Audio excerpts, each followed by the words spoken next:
Al contemplarte, las tinieblas se disipan, los argumentos de mi corazón. Una serie inspirado por lo que el pastor Luis Harfuch nos compartió el fin de semana pasado, y yo le puse a esta serie llenos de promesas, pero vacíos de cumplimientos.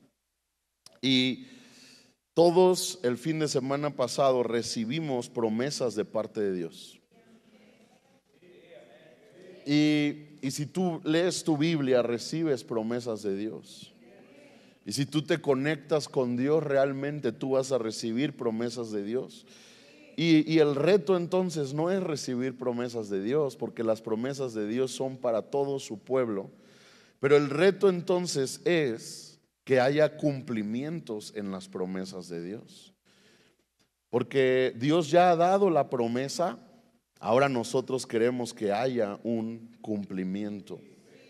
Entonces, que no seamos la iglesia que tiene muchas promesas, pero no tiene cumplimientos.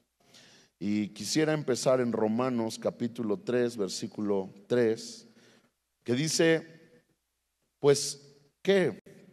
Si alguno de ellos han sido incrédulos, su incredulidad habrá hecho nula la fidelidad de Dios.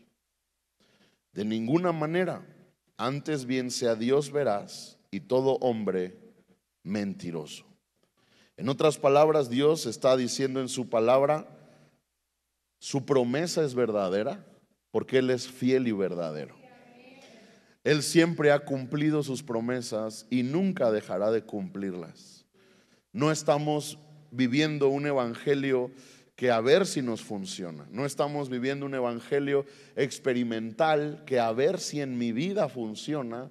Estamos viviendo un evangelio que le ha funcionado a muchos a lo largo de la historia, de generación en generación, y que han atestiguado y su testimonio ha proclamado: Dios es fiel, Dios es verdadero, Dios es bueno.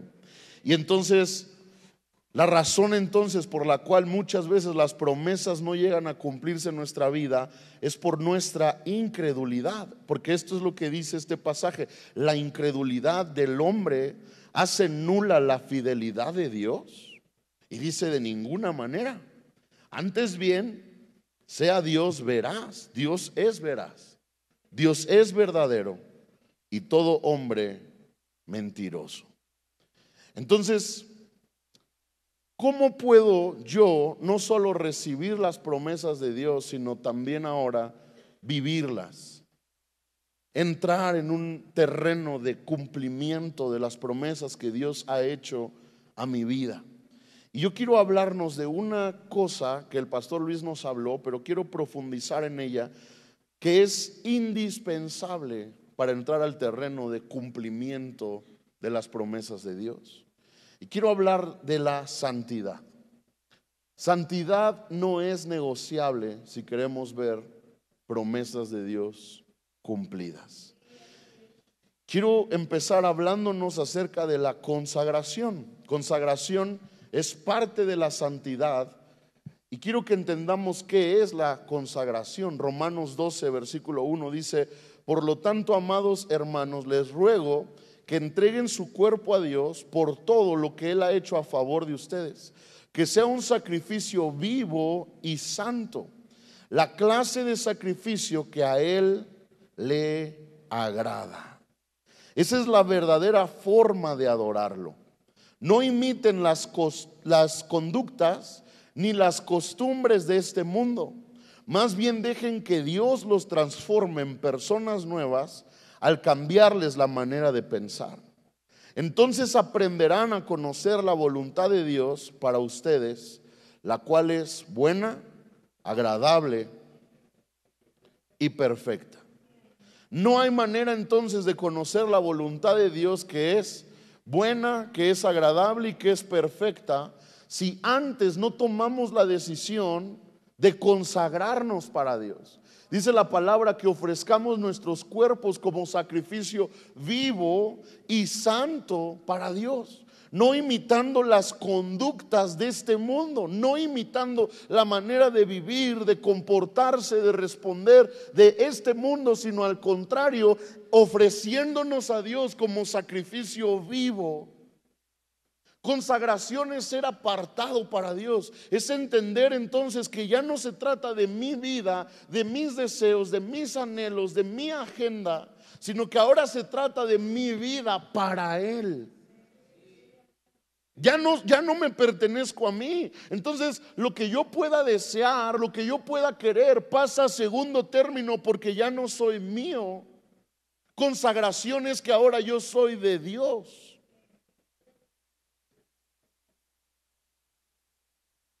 Y aunque muchos de nombre somos el pueblo de Dios, en la realidad seguimos siendo nuestros. Porque seguimos haciendo lo que nosotros queremos y no lo que Dios quiere. Y eso no es consagración.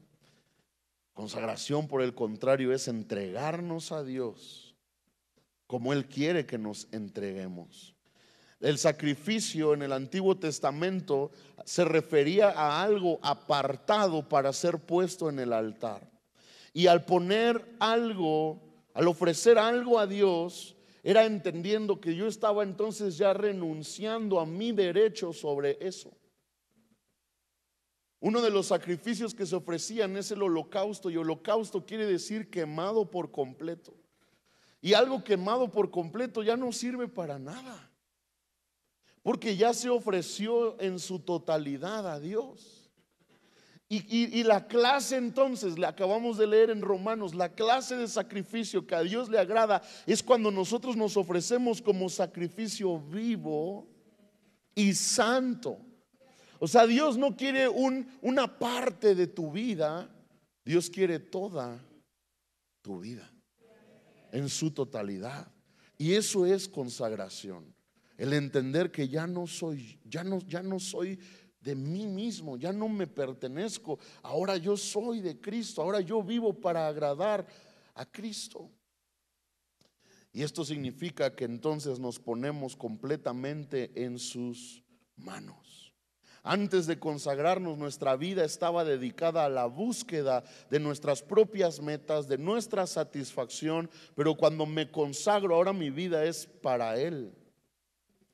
Consagración es decir: Señor Jesús, mi vida es para ti y ya no pertenezco a mí mismo, ya no pertenezco al mundo, ya no pertenezco a cualquier otra cosa, estoy aquí para ti y para tu satisfacción. Eso es consagración. Y consagración es una convicción personal. Dios no te va a obligar a entregarte a Él por completo. Dios te da la libertad de tomar tus decisiones. Y consagrarnos entonces es una decisión personal de decir: Señor, porque dice Romanos, por todo lo que Él ha hecho a favor de ustedes. Cuando tú has sido consciente de todo lo que Dios ha hecho a tu favor, cuando tú has sido consciente de lo bueno que Dios es, tú empiezas a vivir una vida en donde entiendes: me conviene estar en sus manos. Porque es mejor estar en sus manos que estar en mis propias manos. Consagración no es una decisión solo porque Dios dice y Dios lo pide. Consagración es una decisión porque Dios es bueno, porque Dios es fiel, porque Dios es grande, porque Dios es verdadero, porque yo quiero entonces estar en sus manos y ser de Él, porque esos son los mejores días de mi vida. Y hay otro tema en el tema de la santidad, y es la circuncisión. En el Antiguo Testamento la circuncisión era un pacto que Dios había establecido con su pueblo, y todo hombre, varón, al ser nacido en el pueblo de Dios, al 8º día tenía que circuncidarse.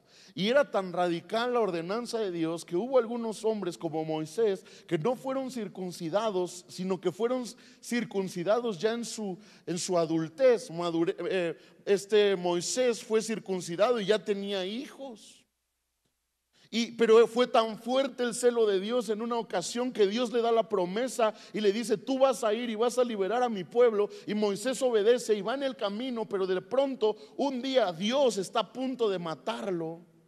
Y le viene entonces la revelación a su esposa Séfora y le dice el ángel de Dios, le dice: tienes que circuncidar a Moisés o morirá.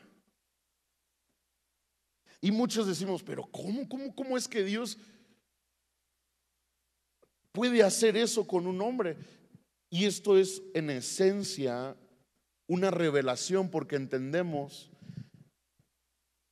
que sin santidad y sin obediencia solo nos puede esperar la muerte.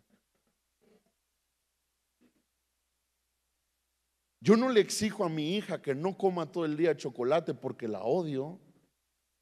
Le exijo que hay momentos donde puede comer chocolate y momentos donde no puede comer chocolate, porque si solo come eso, la voy a matar. Y entonces nosotros tenemos que entender que el corazón de Dios Padre, al darnos ordenanzas, no es bajo un contexto de hacernos la vida imposible, sino bajo un contexto de hacernos vivir y prosperar. Porque si no hay obediencia, hay muerte. Pero cuando hay obediencia, hay vida. Y entonces Séfora tiene que con una piedra circuncidar a su marido. Esa será una prédica en la reunión de matrimonios. Pero a Dios le interesa más nuestra obediencia que nuestro dolor. Porque puedo sufrir un momento, pero vivir para siempre. O puedo vivir en comodidad, pero morir para siempre. Y entonces el tema de la circuncisión en el antiguo pacto era circuncidar el prepucio de todo hombre varón nacido en el pueblo de Dios. Pero entonces hay ahora una nueva circuncisión en el nuevo pacto, que no es la del prepucio, sino es la del corazón. Y ahora no solo es el varón de la casa, ahora es todo el pueblo de Dios, hombres y mujeres. Deuteronomio 36 dice: y circuncidará Jehová tu Dios tu corazón y el corazón de tu descendencia, para que ames a Jehová tu Dios con todo tu corazón, con toda tu alma, al fin de que vivas. Fíjate, al fin de que vivas. Y pondrá Jehová tu Dios todas estas maldiciones sobre tus enemigos, sobre tus aborrecedores que te persiguieron, y tú volverás y oirás la voz de Jehová y pondrás por obra todos sus mandamientos que yo te ordeno hoy. O sea, no hay forma de obedecer a Dios si primero nuestro corazón no es circuncidado. Porque hay gente que no puede obedecer la voz de Dios porque su corazón no está circuncidado. Es la circuncisión lo que nos da esta capacidad de poner por obra todos sus mandamientos que Él nos ordena. Y te hará Jehová tu Dios abundar en toda obra de tus manos, en el fruto de tu vientre, en el fruto de tu bestia, en el fruto de tu tierra, para bien, porque Jehová volverá a gozarse sobre ti para bien, de la manera que se gozó sobre tus padres cuando obedecieres a la voz de Jehová tu Dios para guardar sus mandamientos y sus estatutos escritos en este libro de la ley, cuando te convirtieres a Jehová tu Dios con todo tu corazón y con toda tu alma, porque este mandamiento que yo te ordeno hoy no es demasiado difícil para ti, ni está lejos. No está en el cielo para que digas: ¿quién subirá por nosotros al cielo y nos lo traerá y nos lo hará oír para que lo cumplamos? Ni está al otro lado del mar para que digas: ¿quién pasará por nosotros el mar para que nos lo traiga y nos lo haga oír a fin de que lo cumplamos? Porque muy cerca está de ti, está la palabra, está en tu boca, en tu corazón, para que la cumplas. Y entonces circuncisión tiene que ver con quitar la grosura del corazón. Porque nuestra grosura del corazón nos hace insensibles a la voz de Dios. A veces Dios nos está gritando su voluntad, Pero aún así nosotros no podemos entenderla por la grosura de nuestro corazón. Y en todo lo largo de la Biblia hay escenas donde esto se manifiesta en el pueblo de Dios, porque hay hombres y mujeres que tienen oídos pero no oyen, que tienen ojos pero no ven, que tienen corazones endurecidos. De hecho, la promesa de Dios al enviar a Cristo es: les daré un corazón de carne y les quitaré el corazón de piedra. El compromiso con Dios, con la humanidad, es que si tú te acercas, Dios tendrá que cambiar tu corazón de ese corazón duro e insensible por un corazón sensible a su voz y a sus preceptos. Por naturaleza nuestro corazón está endurecido y entorpecido. Romanos 1:19 y en adelante nos enseña cómo es que la humanidad vive. Habiendo conocido a Dios, no le glorificaron como a Dios, sino que fueron envanecidos por sus razonamientos. Y entonces es muy fatal, porque eso nos continúa diciendo que reducieron a Dios, al Dios incorruptible, por una semejanza de hombres. Y esa es la esencia del espíritu de estupor: el haber reconocido a Dios y haber entendido: Él es Dios y Él es digno de gloria, y Él es digno de mi vida, y Él es digno de mis fuerzas, y Él es digno de todo lo que hay en mí. Pero en algún momento en mi recorrido, perderme porque no le di gloria. Y porque ahora empiezo entonces, al dejar de darle gloria a Dios, empiezo a reducir a Dios a una imagen de Dios, pero que me hace sentir cómodo.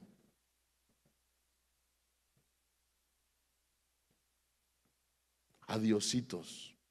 Y entonces hay muchos que tenemos un Dios grande, pero vivimos a un Dios chiquito. Y el Dios chiquito no puede hacer absolutamente nada en nuestras vidas, porque o es Dios de todo o no es Dios de nada.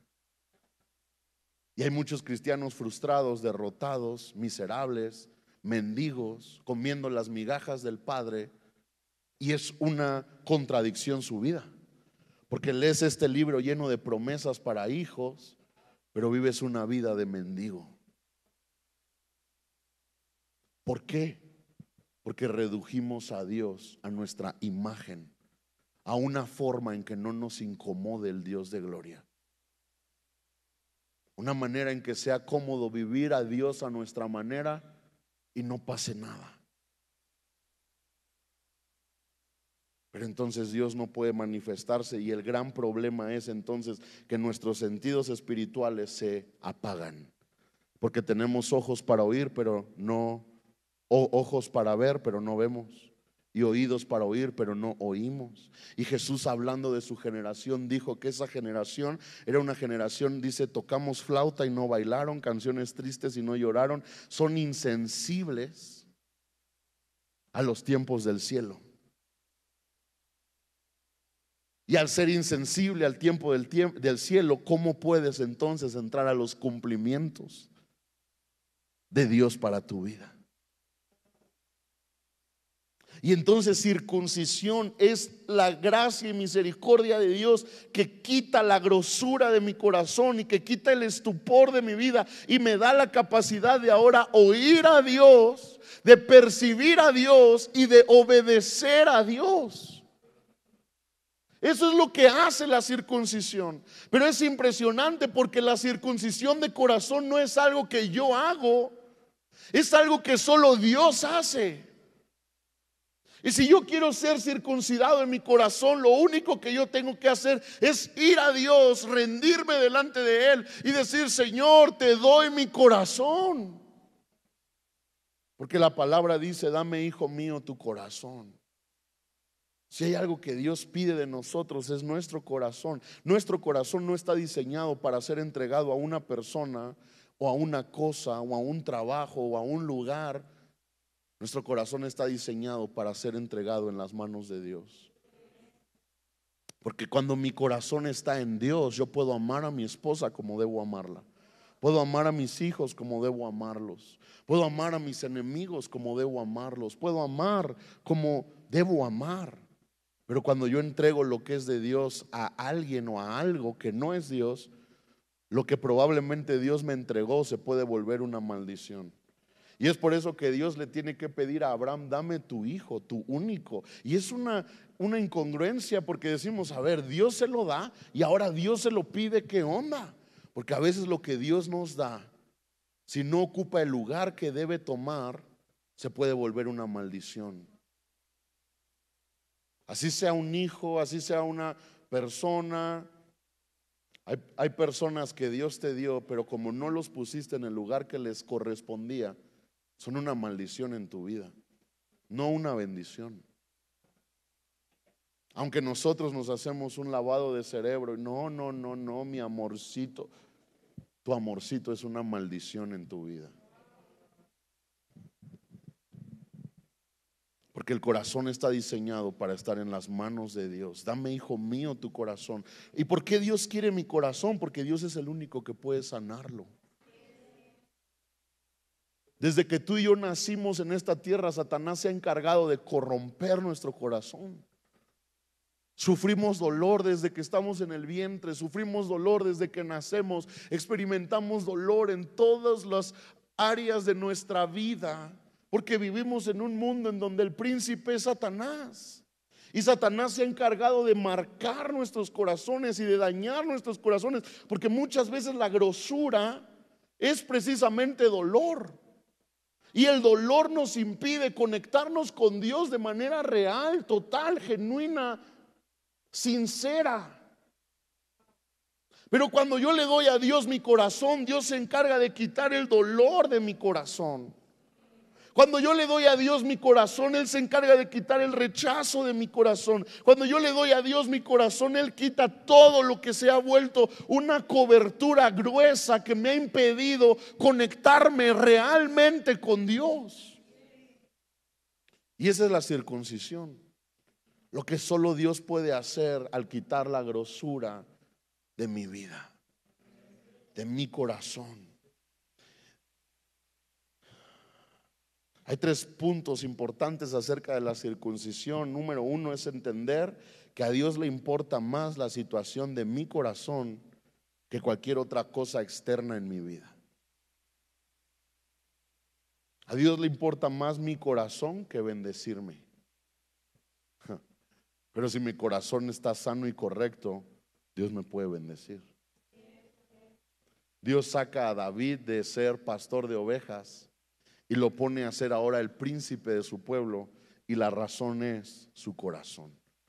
Varón conforme a mi corazón. A Dios no le interesa todas tus habilidades que puedas tener. Dios escoge a David por encima de sus hermanos, y los hermanos tenían más habilidades, tenían más capacidad, tenían más experiencia, pero David, aunque era un pastorcito fácilmente menospreciable, David tenía un corazón conforme al de Dios, y por eso Dios lo escoge. Entonces, circuncisión tiene mucho que ver con, a Dios le interesa más la situación de mi corazón que cualquier cosa externa en mi vida. Número 2, la circuncisión del corazón solo puede ser realizada por Dios. Y número 3, no puedo amar correctamente a Dios hasta que mi corazón no haya sido circuncidado. Porque si leíste ese pasaje, dice que entonces, después de que Él nos circuncida, amaremos a Dios con todo el corazón, totalmente. Amar a Dios no es una decisión personal. Amar a Dios es que Dios te circuncidó, y entonces lo puedes amar totalmente, con todo tu corazón. Y hay muchas razones por las cuales hoy estamos cautivos en nuestra conexión, en nuestra sensibilidad a Dios, en nuestra santidad. A veces es en nuestros sentidos espirituales, sentidos como ahorita hablábamos, que están entorpecidos, que no nos permiten oír, recibir la palabra de Dios. A veces es una cautividad en nuestras emociones que nos impide discernir y conectarnos a Dios a través de nuestras emociones. No es normal que cuando se trata de Dios, algunos de nosotros sufrimos una cauterización emocional.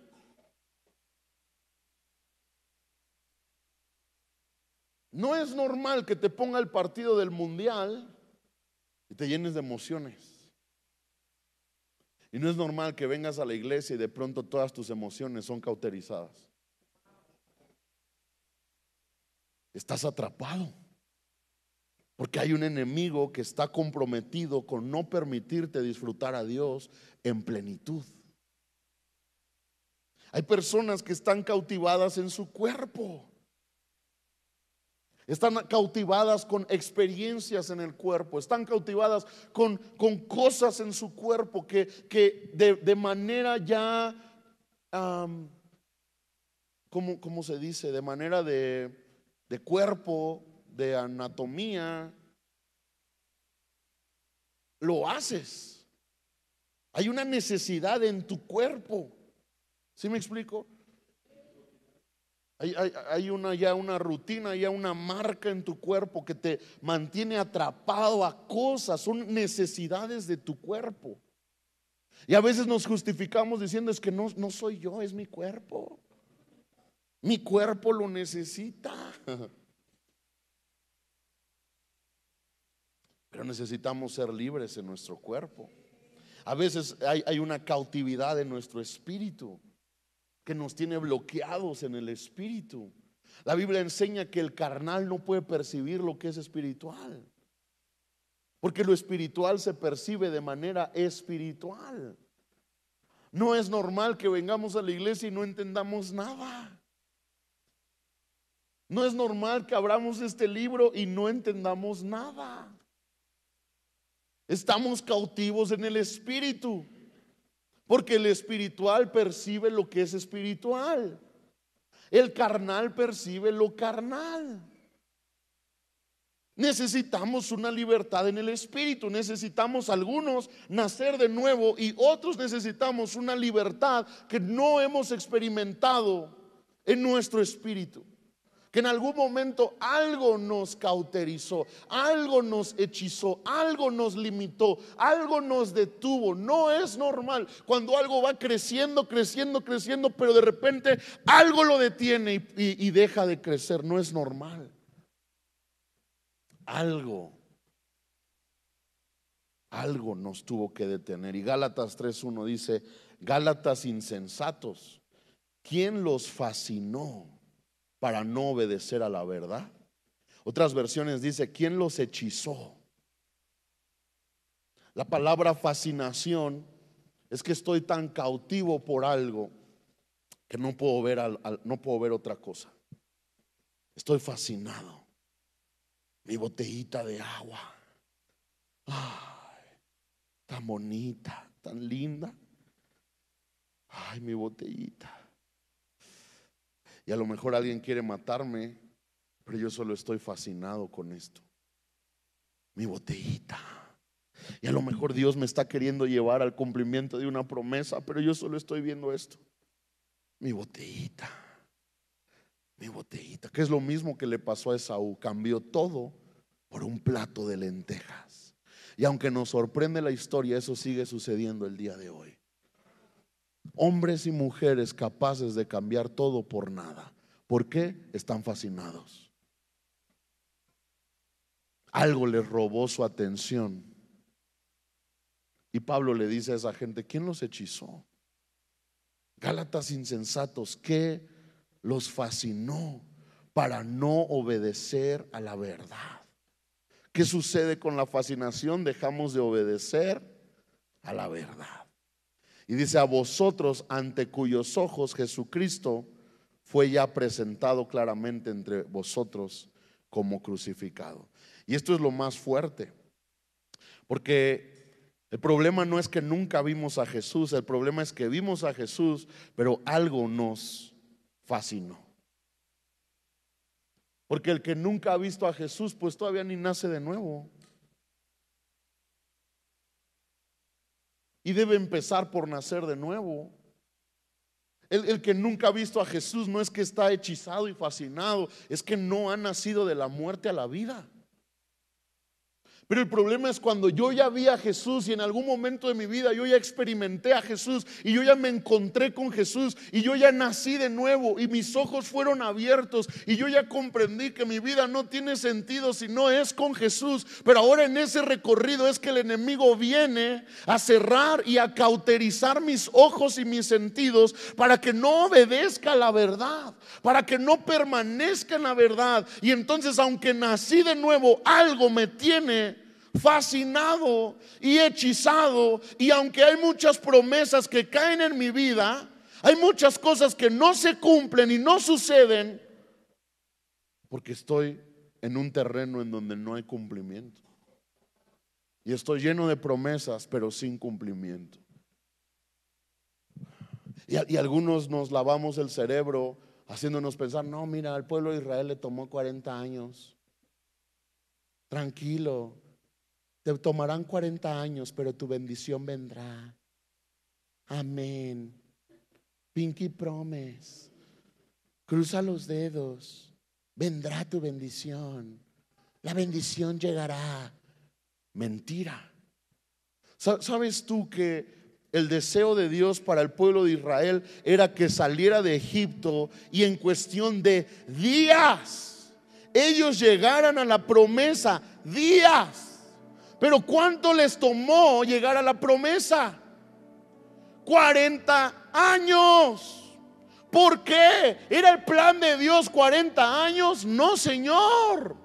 El plan de Dios era que Moisés y toda esa generación que salió de Egipto entraran derechito a la promesa de Dios y poseyeran la promesa de Dios. Pero ¿sabes por qué se llevó no solo días, sino años entrar a ese cumplimiento?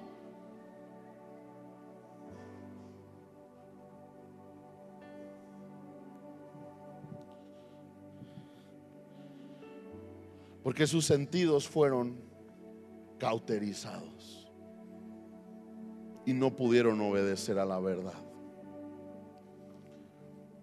Y lejos de rendirse, se endurecieron más. Y lejos de alabar y adorar, se quejaron. Y entonces Dios no los pudo llevar a la promesa, aunque la promesa ya era para ellos. Amados, Dios es tan fiel y tan bueno que cuando Dios te da una promesa, Dios la puede cumplir mañana, por grande que sea. Dios no está limitado. Nosotros contamos nuestros recursos, nosotros vemos y decimos: uy, eso me va a tomar 100 años.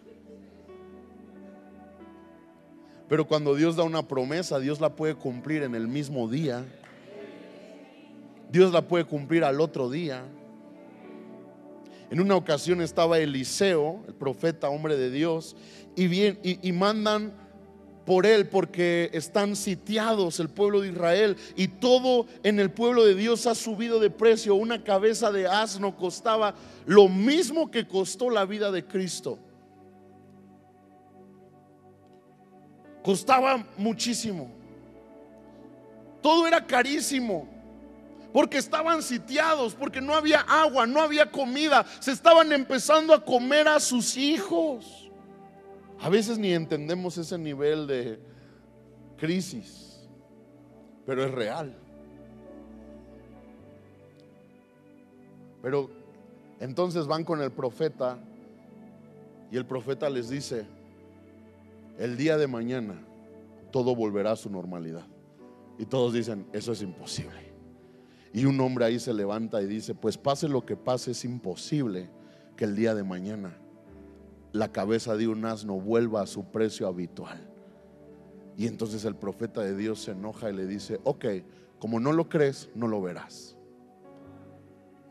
Y dice la Biblia que cuando entran los caballos, mataron a ese hombre que no creyó. Y él nunca vio. Pero ese día sucedió lo que el profeta había dicho. Las promesas de Dios no son para que las cargues 40 años y a ver en qué momento van a cumplirse. Las promesas de Dios, una vez que fueron desatadas, es tu responsabilidad que suceda el cumplimiento.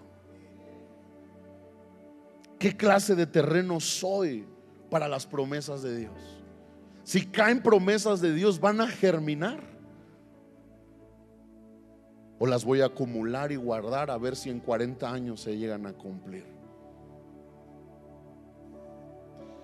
Gálatas insensatos, ¿quién los tiene fascinados? ¿Quién les ha robado su atención para no obedecer a la verdad? ¿Por qué no obedecemos a la verdad? Porque creemos a veces que somos más inteligentes que Dios. Y a veces Dios nos dice paciencia, pero nosotros decimos no, si yo no lo hago se me va el tren. Ya estás, Gálata insensato, perdiendo todo por nada. Y en el momento no te das cuenta porque estás fascinado.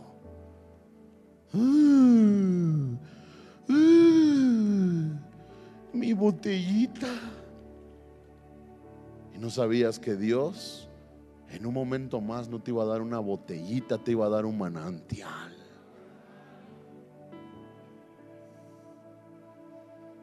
Gálatas insensatos, ¿quién los fascinó para no obedecer a la verdad?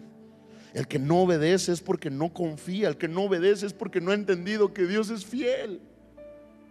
El que no obedece no ha entendido que Dios es verdadero.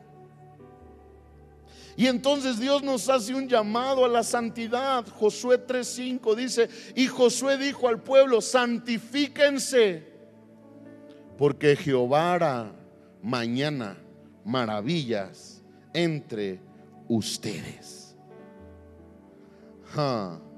Pueblo de Dios, las maravillas vendrán el día de mañana. Santifíquense, vale la pena. Santifíquense, sean radicales, santifíquense, créanle a Dios. Santifíquense porque Jehová hará mañana maravillas entre ustedes. Hay otro pasaje en la Biblia que dice: por cuanto tenemos tales promesas, purifíquense. ¿Qué te debe llevar a la santidad? Las promesas de Dios. ¿Sabes quién vive sin santidad dentro del reino? Los huérfanos, los que no tienen promesa, los que viven al día, los que viven en una mentalidad de que Dios los ha abandonado y tienen que resolver las cosas por ellos mismos, todo. Un huérfano no hay razón para vivir en santidad, porque en su mente Dios lo abandonó. Pero todos los que se encontraron con un padre vivieron en santidad, porque entendieron: tengo grandes promesas, vale la pena. Dios hará cosas extraordinarias el día de mañana, vale la pena. Noé, el hombre que Dios utiliza para salvar la humanidad cuando Él destruye todo el mundo. ¿Quién era Noé? Era alguien que tuvo un padre y que su padre dijo: este no es uno más, este nos librará de nuestras pesadas cargas. Paternidad. Paternidad te hace abrazar santidad. Orfandad te hace vivir de acuerdo a tus deseos, de acuerdo a tus metas, a tus ambiciones, porque eres un huérfano y porque tú eres quien resuelve tu vida. Porque tú no tienes un Dios bueno y fiel que pueda hacer algo por ti. Tú haces lo que tienes que hacer para resolver las cosas. Pero un hijo descansa. Un hijo confía, un hijo sabe que tiene un Dios bueno y un Dios fiel. Un hijo sabe que Dios es poderoso para abrir los cielos y en cuestión de un instante cambiar todo para siempre. Un hijo sabe que no depende de la ciudad, del país, del trabajo, depende de Dios. Un hijo sabe que no se trata de cuánta gente le ama o no le ama, depende plenamente de Dios. Un hijo vive por promesa y un hijo sabe que su futuro está asegurado.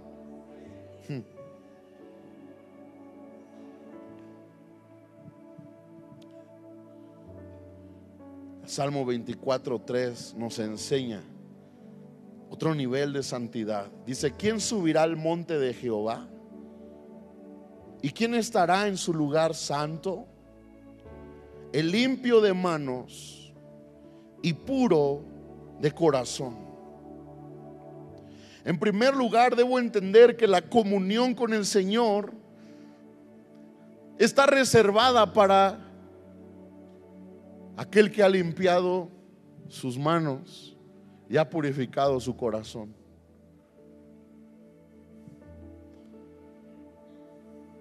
La amistad de Dios no es para todos. Hubo muchos siervos de Dios, hubo muchos hijos de Dios, pero en este libro hubo pocos amigos de Dios. Y subir al monte representa una cercanía y una amistad. Y aquí dice para quiénes son. ¿Para quién es subir al monte? ¿Quién estará en su lugar santo? El limpio de manos y el puro de corazón. Pero esto también nos enseña otro nivel de santidad, porque muchos nos conformamos con una santidad de manos. Es que no he hecho nada. Lo quise matar, pero no lo maté. Quise pecar, pero no pequé. No pequé. No he hecho nada. Mis manos están limpias. Y esa es una santidad del antiguo pacto. Porque en el antiguo pacto era una justicia total, ojo por ojo y diente por diente. No lo hiciste, eres santo, punto final. Pero en el nuevo pacto hay una santidad, y es la santidad del corazón. Porque Jesús dijo que el que se enoja con su hermano ya pecó. Y aunque no lo mató, lo deseó hacer.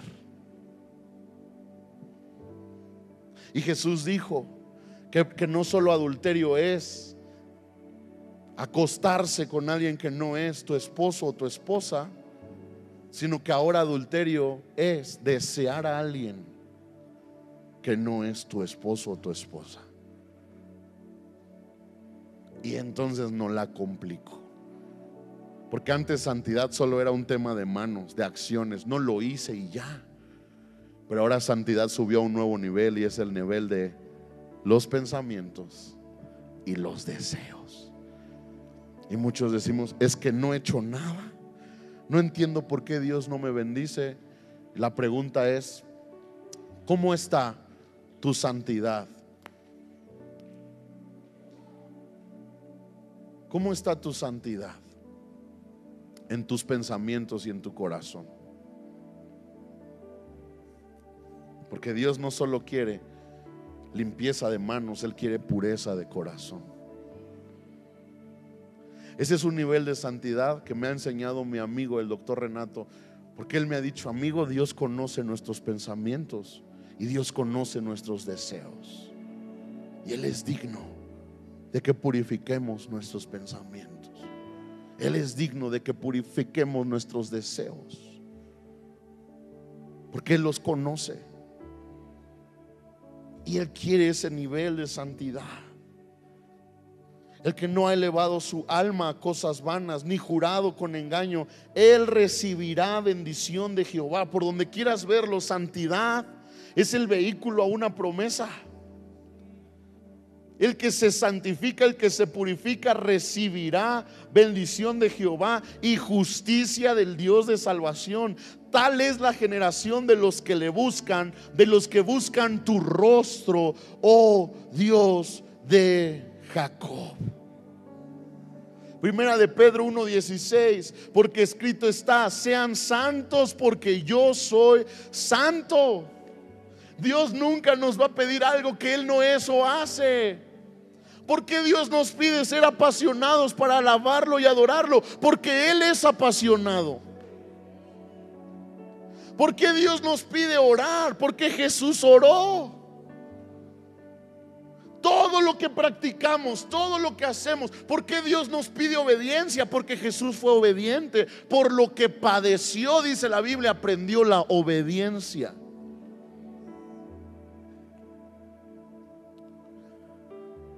Por eso es que la obediencia de mis hijos a mí determinará su obediencia a Dios. Si yo no los enseño a ser obedientes a mí, ¿cómo pretendo que un día obedecerán a Dios?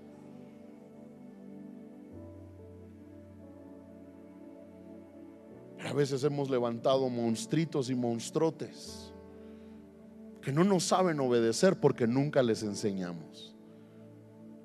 Lea la historia de uno de los hijos de David. Dice la Biblia, su padre nunca le entristeció diciéndole no. Hay gente que nunca le han dicho no en su vida. ¿Y qué problema el día que se casan? Porque su esposa le va a decir no 1,000 millones de veces. Pero si al chamaco nunca le dijeron no,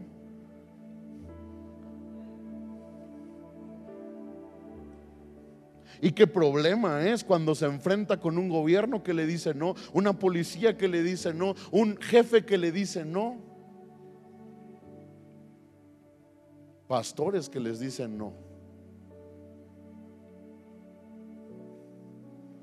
Porque como nuestros padres nunca nos enseñaron en el no, ahora creemos que nos merecemos sí en todo. Y qué tragedia. Porque si no sé obedecer a mis padres, tampoco obedeceré a Dios. Y algunos decimos, uy, yo ni padre tengo, ni madre, ni perro que me ladre. Pero Dios ha puesto en tu vida gente con la autoridad de decirte no. Y si no la obedeces, lo siento mucho, pero tampoco obedecerás a Dios. Mi obediencia a Dios tuvo que ser entrenada por mi obediencia al hombre. Punto final. No, conmigo no va a ser así. Te veo en 20 años. Dios te bendiga. Sean santos, porque yo soy santo. Porque yo soy santo, dice el Señor. Te invito a una vida de santidad, porque esa es mi naturaleza. Santidad. Y entonces, una vez más, necesitamos ser libres de toda cautividad mental, espiritual, generacional, en el cuerpo, en las experiencias. Y termino diciendo, ¿cómo puedo ser libre?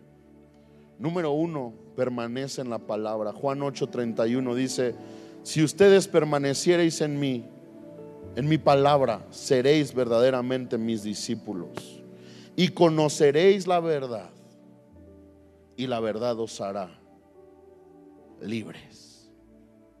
Permaneciereis en mi palabra.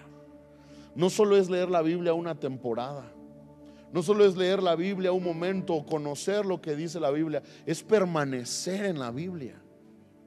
Hay niveles de influencia que la Biblia ejerce sobre mi vida. Hay gente que dice, es que yo ya leí la Biblia de pasta a pasta y está interesante y está bonita y gloria a Dios, pero no la vuelven a leer. Y la indicación de Dios no es que la hayas leído una vez, es que permanezcas en la Biblia. Este libro es manantial.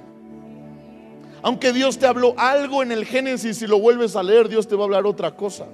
Y aunque Dios te habló algo en el Éxodo, si lo vuelves a leer, Dios te hablará otra cosa. Y si lo lees 20 veces, Dios te hablará 20 veces algo diferente. Y 20 veces Dios profundizará más tu convicción y revelación de lo que Él ha hablado a tu corazón.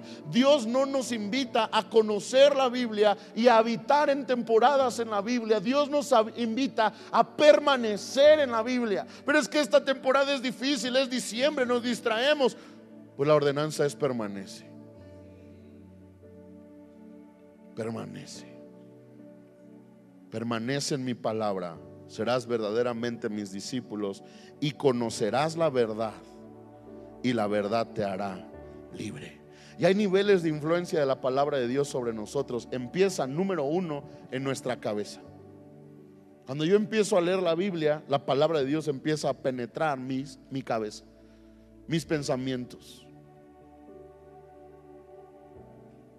El problema es que mis pensamientos y mi cabeza no son suficientes, porque hay muchos que tenemos la palabra de Dios en la cabeza, pero no en el corazón. Y aunque sabemos lo que tenemos que hacer, no lo hacemos, porque la influencia de la palabra está en nuestra mente, no en nuestro corazón. Hay borrachos que lloran diciendo: no os embriaguéis con vino, en lo cual hay disolución. Antes bien sean llenos del Espíritu Santo. ¿Y de qué te sirve tenerla en la cabeza si no te ha bajado a tu corazón? Pero cuando tú empiezas a leer tu Biblia, la primera influencia que la Biblia ejerce es sobre tu mente. Empiezas a memorizar, la palabra de Dios empieza a guiarte en momentos de tu vida cotidianos. Por la palabra de Dios es muy clara la decisión que debes tomar, porque escrito está. Pero la segunda influencia que la Biblia ejerce en la vida de alguien que permanece en la palabra es una influencia en el corazón. En mi corazón atesoro tus dichos para no pecar contra ti, dice el Salmo. Porque no es suficiente tenerlos en la mente, tengo que tenerlos en mi corazón. En mi corazón atesoro tus dichos para no pecar contra ti, Señor. No solo es conocimiento, eso ha bajado a mi corazón y eso gobierna mi corazón, y tu palabra enseña. Y por eso, Señor, yo no puedo vivir así, yo no puedo permanecer ahí, porque tu palabra ha tocado mi corazón. Pero hay un tercer nivel de influencia, y ya no solo es tocar mi mente, tocar mi corazón, ahora es que me convierto en la palabra. Cristo en nosotros, la esperanza de gloria. Y el nivel de influencia que Cristo quiere tener sobre alguien no es en el nivel solamente intelectual. Es que yo sé lo que dice la Biblia. Pues los demonios también, y siguen siendo demonios, y van a estar en el lago eterno, y saben lo que dice la Biblia, y mejor que tú y que yo. El tercer nivel de influencia es mi vida entera. Cristo en nosotros, la esperanza de gloria. Y Juan nos enseña que en el principio era el Verbo, y el Verbo hablaba con Dios, y el Verbo era Dios. Y después dice que Cristo es el Verbo. En otras palabras, este no es un libro, este es una persona. Este es Cristo. Aquí está Cristo. Y la influencia que Cristo quiere tener en tu vida no es solo acá, es completamente en toda tu vida. Cristo en nosotros. Ya no solo tengo la palabra, soy la palabra. Soy la palabra. Escrito está, y porque soy la palabra. ¿Estás enfermo? La palabra dice que pondré mis manos sobre los enfermos y ellos sanarán. ¿Estás cautivo? Mi palabra me enseña. El Espíritu del Señor está sobre mí, por cuanto Él me ha enviado para dar libertad a los cautivos, vista a los ciegos, predicar el año agradable del Señor. Soy la palabra. Yo llego a un lugar y yo cambio el ambiente porque soy la palabra. Todo lo que pisare la planta de tu pie será tuyo. No quiere decir que si vas a los tacos te van a dar las escrituras de los tacos. Quiere decir que cuando tú tocas ese lugar en ese momento se llena de bendición. Y aunque no había gente, empieza a llegar gente. El taquero se sorprende y tú sabes que eso pasó porque tú llegaste a ese lugar, porque eres la palabra de Dios.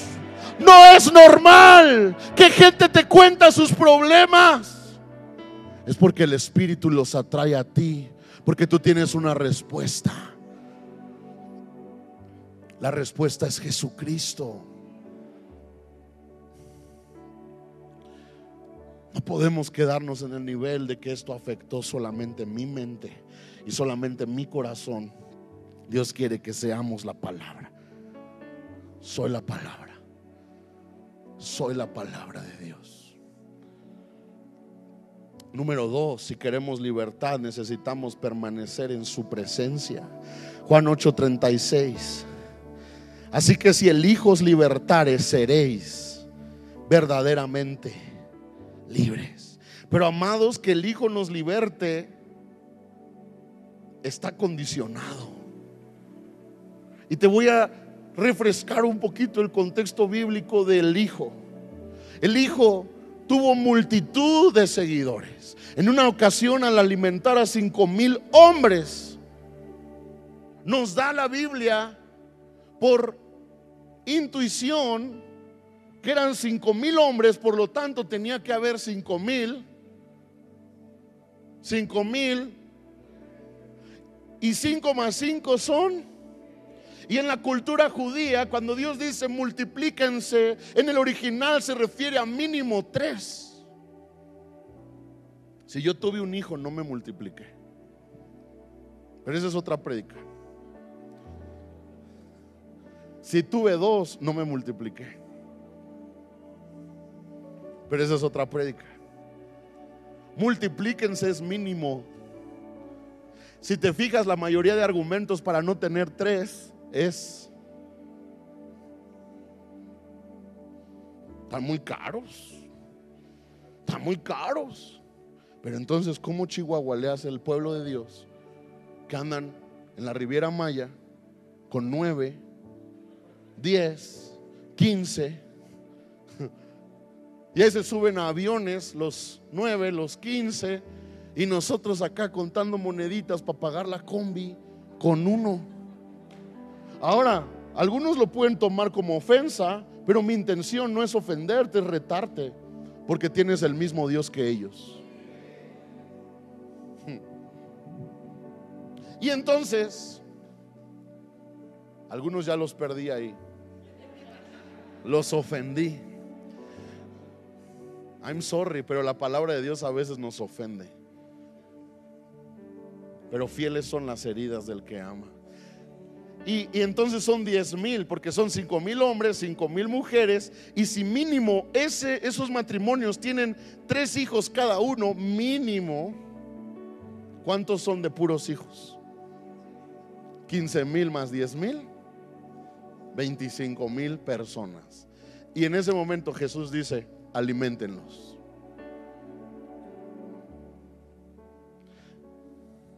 Ahora, ¿a qué voy con eso? Que Jesús estaba acostumbrado a una vida de multitudes. Multitudes. Oían que Jesús iba a estar en un lugar y multitudes llenaban la casa y no cabía uno solo más. Oían que Jesús y multitudes, masas. Por eso hasta lo intentaron hacer rey y Jesús huyó. En 2 ocasiones lo quisieron hacer rey. Pero el punto entonces es que al final del día Jesús tiene que volverse a los 12, que son sus discípulos, y decirles, porque dice la Biblia que en aquellos días muchos de los que le seguían lo dejaban. Y entonces entendemos que hay un nivel de compromiso. Un seguidor no tiene otro compromiso más que dar likes, emocionarse. Es un fan.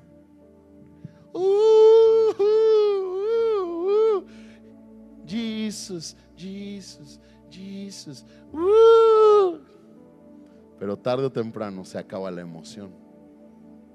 Y ahora los que estaban así después lo querían crucificar. Pero entonces Jesús tenía solo 12, y un día a los 12 les dice: ¿también se quieren ir? Se pueden ir. Y Pedro es cuando responde: ¿y a quién iremos? Si solo tú tienes palabras de vida eterna. Y entonces, ¿a qué voy con esto?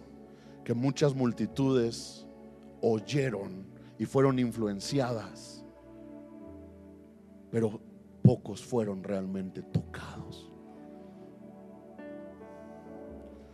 Muchos recibieron milagros, pero no fueron tocados. ¿Por qué crees que Jesús les tenía que decir: vete y no peques más? Porque recibiste un milagro, pero eso no quiere decir que tu vida fue transformada.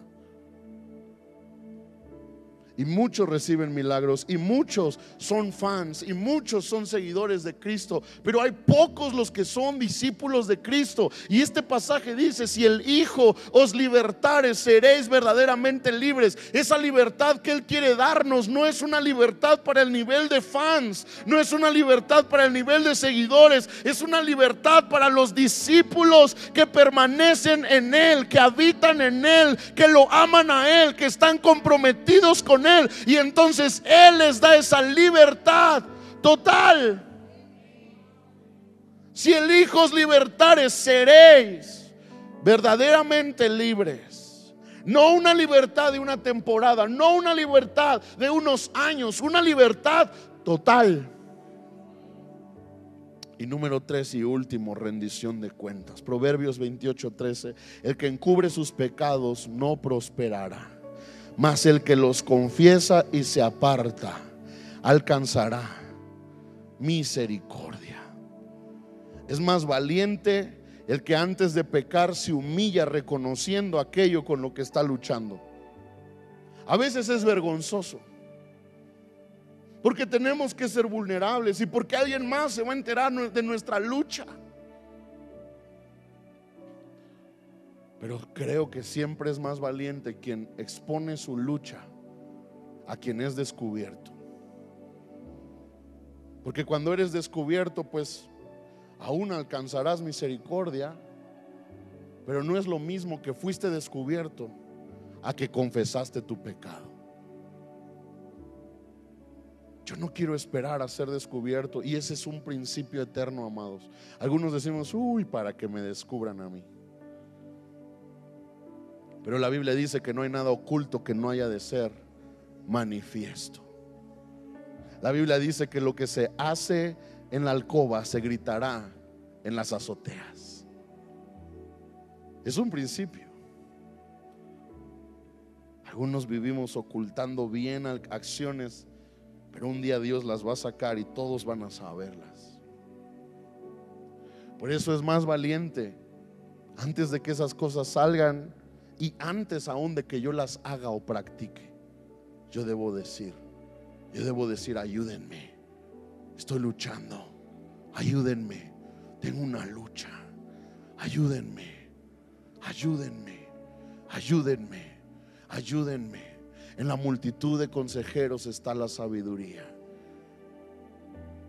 Antes de la caída es la altivez de espíritu. Antes de caer es creer, yo nunca voy a caer. Antes de caer es creer, yo no necesito a nadie. Orgullo. Pero por orgullo muchos caemos. Y lo más triste es que se cumple ese pasaje. No podemos ser prosperados. El que encubre sus pecados no prosperará. Y Dios te está dando palabras y Dios te está dando promesas, pero hay algo que te tiene atado. Encubres tu pecado, no vas a prosperar. Punto final. ¿Por qué no nos ponemos de pie un momento? Y si quieres levantar tus manos y decir, Señor, yo quiero ser buena tierra para tus cumplimientos. Señor, gracias por las promesas que has depositado en el terreno de mi corazón, de mi vida, de mi espíritu. Pero hoy, Señor, te pido, no solo quiero las promesas, quiero los cumplimientos.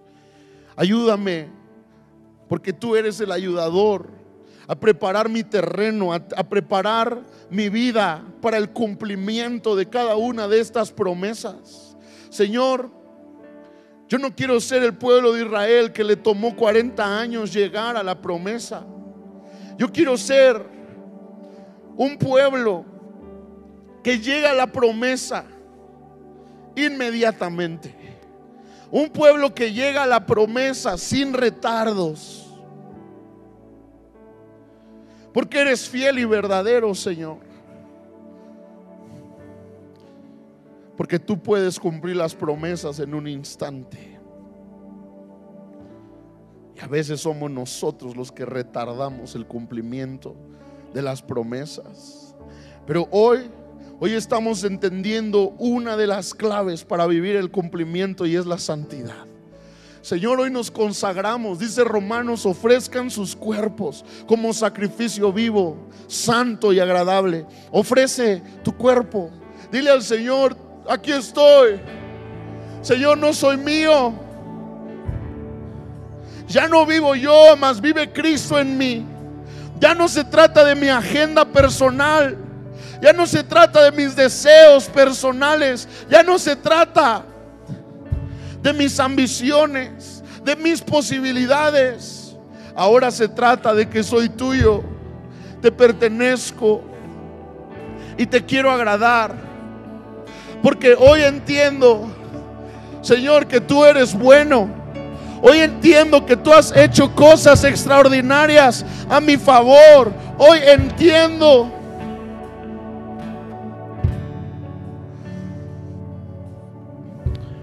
que tú has hecho muchas cosas a mi favor. Hoy entiendo, Señor, por cuanto tenemos tales promesas. Tengo promesas, vale la pena. Tengo promesas, tengo razones para ser santo. Tengo promesas. Señor, tú harás cosas extraordinarias en mi mañana, y eso no está puesto a duda. Tú lo has dicho. Tú eres así, tú eres fiel, tú eres verdadero. Tú haces más de lo que pido, tú haces más de lo que espero. Tú harás cosas extraordinarias en mi mañana, pero hoy me corresponde a mí purificarme, limpiarme, santificarme, vivir una santidad no solo en mis manos, sino en mi corazón, en mis pensamientos, en mi vida entera. Hoy nos consagramos a ti, hoy reconocemos: somos tuyos, soy tuyo, porque tú eres bueno, porque tú eres fiel. Hoy te pedimos, Señor, circuncida nuestro corazón, quita la grosura, quita el dolor, quita la amargura, quita la ira, quita el odio, quita la confusión, quita la fascinación, quita la hechicería. Te entregamos nuestro corazón y te pedimos: límpialo, límpialo, límpialo. Queremos ser un terreno fructífero, un terreno donde tus promesas echan raíces, dan su fruto, un terreno donde hay cumplimientos totales, poderosos. Límpianos. ¿Sabes? Muchos aquí tenemos que renunciar a la incredulidad, porque dudamos con creer que Dios lo va a hacer en nosotros, con nosotros y a través de nosotros. No lo hemos creído. Y la fe es fundamental, porque no te dije que si crees verás la gloria de Dios. Al que cree todo le es posible. La fe es la certeza y la convicción de lo que no se ve. Dile al Señor: Señor, te entrego mi incredulidad y dame fe. Dame fe. Dame fe. Hoy pongo los ojos en Jesús, el iniciador y perfeccionador de la fe. Dame fe, porque la fe es el motor para la santidad. La fe que nos permite ver lo que Dios hará en el mañana nos lleva a tomar decisiones hoy de santidad, de pureza. Danos fe, danos fe, danos fe, danos fe. Repite conmigo: Señor, gracias porque has prometido un mañana extraordinario, y así será, porque eres fiel, porque eres verdadero. Hoy renuncio al temor, a la incredulidad. Hoy abrazo la fe. Él lo hará, Él lo hará, Él lo hará en mí, en mi casa, en mis hijos, en los hijos de mis hijos, Él lo hará. Y por eso hoy nos santificamos. Por eso hoy nos limpiamos. Por eso hoy determinamos permanecer en la palabra, permanecer en tu presencia, rendir cuentas, porque santidad es el vehículo a tu promesa. Gracias, Señor.